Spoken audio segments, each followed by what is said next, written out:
Well, hello everybody. In this episode, we're going to be talking about how to rough in a custom shower with multiple shower heads using a in-the-wall diverter valve system.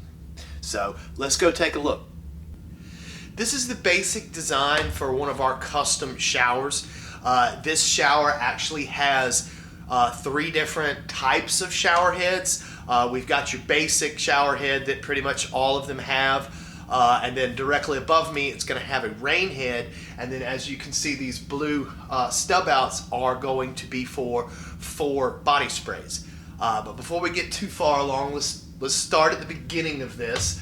The first thing you're going to have is this valve, which is your main multi-choice delta valve. It's called a 10,000, an R10,000, and then above that you've got an R11,000, which is our selector valve, our diverter valve.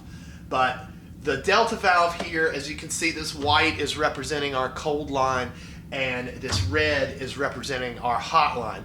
Now when I did the shower, the rest of it, I could have done it out of a different color, but I just kind of went with red.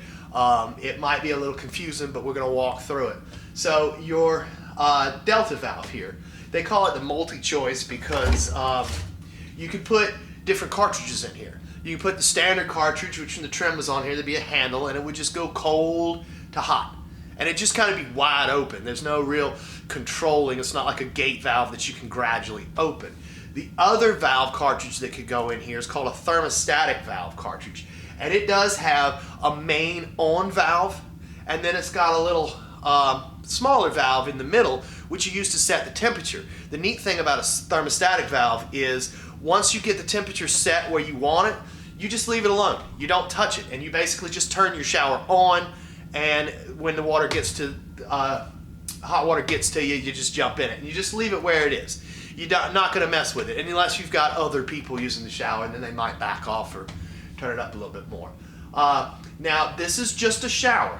These valves are also set up for tubs. So you can use this on a tub shower or just say like a garden tub. But since this is a shower, we've capped this valve off on the bottom side. Now be careful with these valves. They are marked with an up to tell you that that's up. If you do it the other way around, it's not going to work out right for you.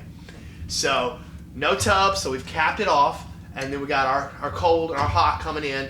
And then as we turn it on, that water's going to run up this little piece here into our diverter valve. Now we're on to our diverter valve. This diverter valve can be a 3-function valve or it can be a 6-function valve. Whoop, the cap fell out. And it comes in the box like this. It's got a little red tag on it. It says to cap this side off, and it does give you a little sweat-in brass cap that you can sweat into the valve. On the 3-function end, you're only going to be running 2 types of shower heads. You've got one coming out the top and one coming out the side. Now, if you're going to do the 6-function, you're only going to have 3 types of shower heads, which is what I've got set up here. The reason for that is, as you're turning through the functions, when you turn one on, it's going to turn, say, this main shower head on. Then when you go to that 2nd function, it's going to turn both what's set up here for body sprays and that main shower head. And then that 3rd function would just be your body sprays here. That's how those 3. You have 1, 2, 3. Now in the 6th function, it's going to go 1, and then these 2 for 2. That one's your 3. And then you'll come over here and you'll turn both of these on for your 4. Your 5 will be just this one, which is running my rain head up above me. And then your 6th function would be the main shower head and the rain head. You can't turn all 3 of them on at once, not with this setup. But it's pretty neat. Now, your main shower head just has a shower riser that goes up to just your basic shower head that most all showers have. The next function here would be your body sprays. Now, if you notice, the body sprays don't just come tee off and go to this one and go to that one and then this one and this one. They actually go around in what we call a pressure balancing loop. And there's a reason for that. You don't want your water just to come to this one, this one, this one, and that one and stop, because this body spray might rob all your pressure, and then these two are just kind of piddling out. Or it could go the other way. That dead end one could be all your main pressure, and then these three are just kind of piddling out. So you put a balancing loop. It's one loop that goes all the way around, feeding these stub outs for the shower heads. Now this is the rough end. I'm not going to get into the trim out here, but you're going to want to do this anytime you're dealing with body sprays 2 or more, so that you keep those pressures balanced. You don't want to get to trim out and you've got a body spray acting kind of weird. It might work out all right if you just crossed it and didn't do a pressure balance, depending on how much PSI, depending on how much water. But if you get to the point where this is tile and you've got a homeowner that's not happy with you and you got to rip that stuff out, just don't even think about it. Always do your pressure loop out when you're dealing with body sprays.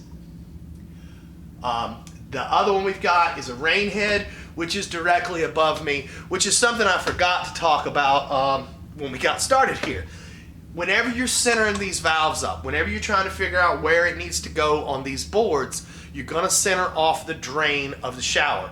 Always center your valve on the shower drain. Most of the time you're dealing with a fiberglass pan or something like that, and that drain is going to be right there dead in the center.